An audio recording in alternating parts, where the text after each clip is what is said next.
This is Spirit Spotlight. Bethune cuts in. Bethune now finds Rodman. Flag stays down. Rodman off the post and in. The first shot of the game produces the first goal of the game, and the Spirit go on top. Your official Washington Spirit source for exclusive interviews, official postgame show, and all things Spirit throughout the season. Here's Bram Weinstein. The Spirit will be back in action tomorrow night. They're going to be at Utah. We'll have the call of that. 7:30 is kickoff time for that. That'll be post the Orioles-Tampa Bay Rays game tomorrow night. Spirit are red hot. Utah is the worst team in the league in terms of goals scored and total points. They have 6 goals. And the Spirit have 7 in the last 2 first halves of games that they've played. Right. And I'll tell you a little bit about it after you hear from Gabby Carle, the defender who was on international break. We talked a lot about the 6 U.S. national team members of the Spirit that were practicing last week. Gabby Carle is a longtime player for the Canadian national team. She was also with her national team last week. So I caught up with her as we get set for the Spirit season to resume. So the Spirit are off of the international break, back in action this weekend against the Utah Royals, as we are joined by defender Gabby Carle. Hey, Gabby, how are you? Hi, good. How are you? It's been an interesting week. So you and many of your teammates, of course, went on the international break.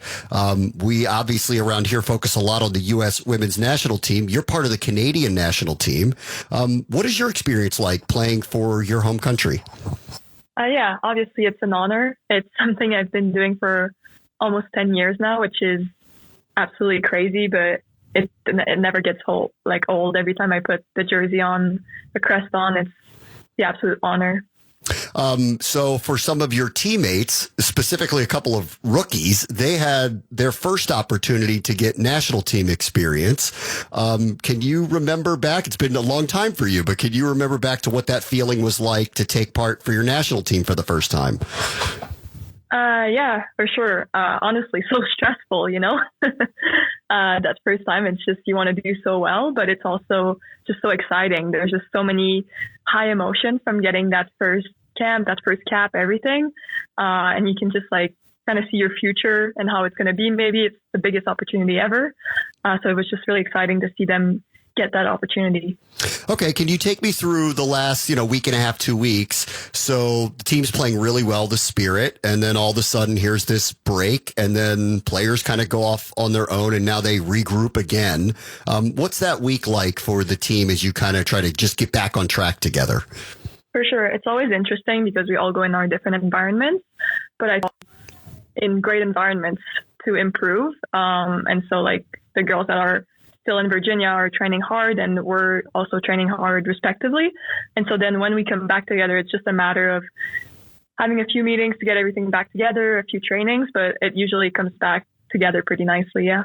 And this was interesting. You went back to Virginia, right? You were training for a little bit, and then some of your teammates didn't come back because you happened to be going out to Utah. So this must have been a very interesting week to kind of get everybody back on the same page. Yeah, for sure. So I think a few of the U.S. players that go back to training had a few days there. I flew straight from Toronto to Utah and met the team yesterday.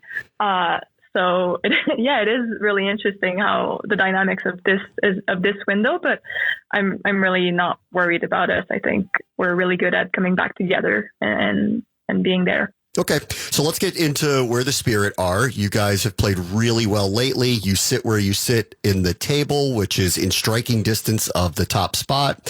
What has been the secret over the last month or two to the success of the Spirit? Mm-hmm. That's a good question, and I think there's probably multiple factors. I think we have incredible players with enormous talent, but I think what sets us apart is our work ethic and our willingness to keep growing and wanting to keep growing. I think when you're in the middle of a season, sometimes you can kind of get stuck going through the motions, and I don't think that's what we're doing right now. I think we're really pushing forward and wanting to get better every week. When you say the work ethic stands out to you, can you be specific? What do you see day to day, week to week by this team that shows you that? I just think it's the way we train, really. And I think it comes from our staff pushing us, and then it comes from also the players wanting to be pushed and wanting to get better. I think it's just the way we train, and that's just like shows that work ethic, and then it goes and carries into the games. So I saw a piece that was from a Canadian outlet. It was in French, so it was translated for me. And one of the things that you talked about in it, I was hoping you would touch on, which was the team started slowly. You gave up a penalty kick in 11 seconds into the season. You lost your opener. And then in the second match, you guys got behind very quickly, but it sounded like you learned about this team in that second match and how they responded to it and came back. Could you kind of touch on the beginning of the season and where you saw where the turnaround started? Absolutely. I think before this season, we all had a sense that we could be a special team, but the reality was we were all kind of new to this. There was a lot of new players and a lot of rookies, so we're a pretty young team. So going into that first game, it was like a moment where it was like, okay, this isn't a fairy tale, you know? And then we lost that game. And then by the second game, we get scored on first. And then you're thinking, is this going to be our season? But then just seeing the response and everyone's willingness to not give up and like want to go and get that win.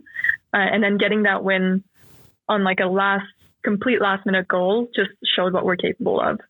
And so obviously that meant something to you. Did you feel that throughout the locker room? And did you get the sense that it kind of carried the same weight that you had the feeling about it? Yeah, I believe so. I think you could just see a shift in energy in the team after the game in the locker room. There was just, I think we always believed, but then once you have proof, there's just like this absolute belief that, okay, we can do this. Interestingly, too, it was slow starts at the early of the season that seemed to be part of the issue with the early matches. And now, and this is partially because of the last two matches, but the Spirit have scored 16 first half goals. That's the most by any team in any half in the league. And lately it's 7 in the last two matches in the wins over Seattle and Angel City. Boy, the starts have really changed. Like, can you kind of talk about why this team is starting better recently? I think it goes back again to training.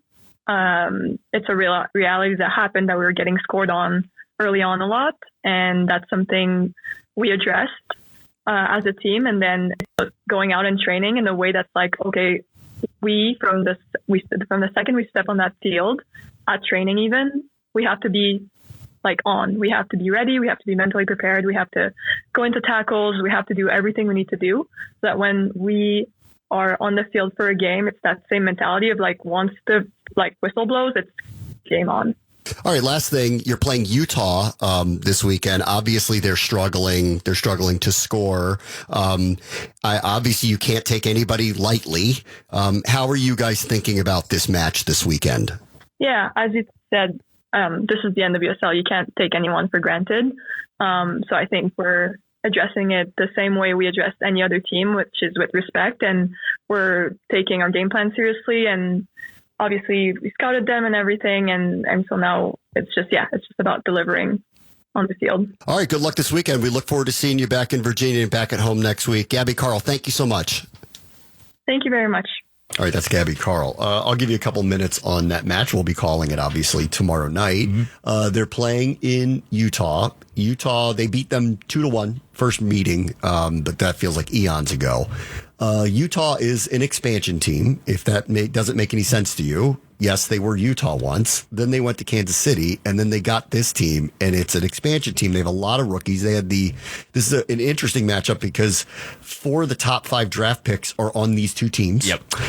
5 of the top 7 are on these two teams, so they're very young. But Utah has 6 goals the whole year. And the last 2 matches, they played really good sides, Kansas City and North Carolina. And when I tell you that they could have lost those matches 7-0. Oh, no. They could have. Got it. In fact, the 2 matches ago when they played North Carolina, in the first half, North Carolina had something like 20 touches in the box, and Utah had none. Wow. Like, they didn't even come close to actually scoring. And they lost both of these matches. They've been shut out 6 times. The Spirit kind of have to win.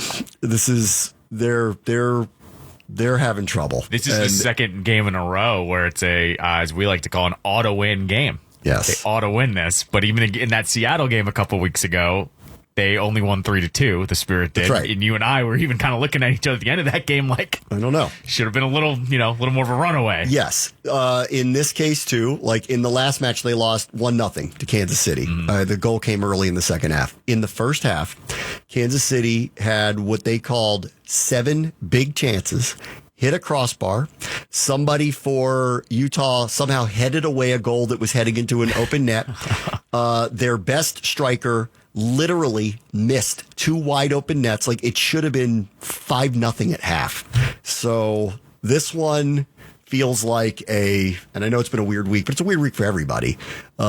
They should win. Yeah. So I'm expecting a win. And if Utah scores twice on them, that's a humongous disappointment. Right. Humongous. Yeah. All right, so we'll see what happens tomorrow night. You can catch that 7:30 kickoff. Gabby Vincent, Mike Minnick, and myself will be calling the match for you, Spirit and Utah. This has been Spirit Spotlight, an official presentation of the Washington Spirit Radio Network. Listen live every Friday afternoon with Bram Weinstein at 3:40 on ESPN 630 in DC and anywhere from the ESPN 630 app.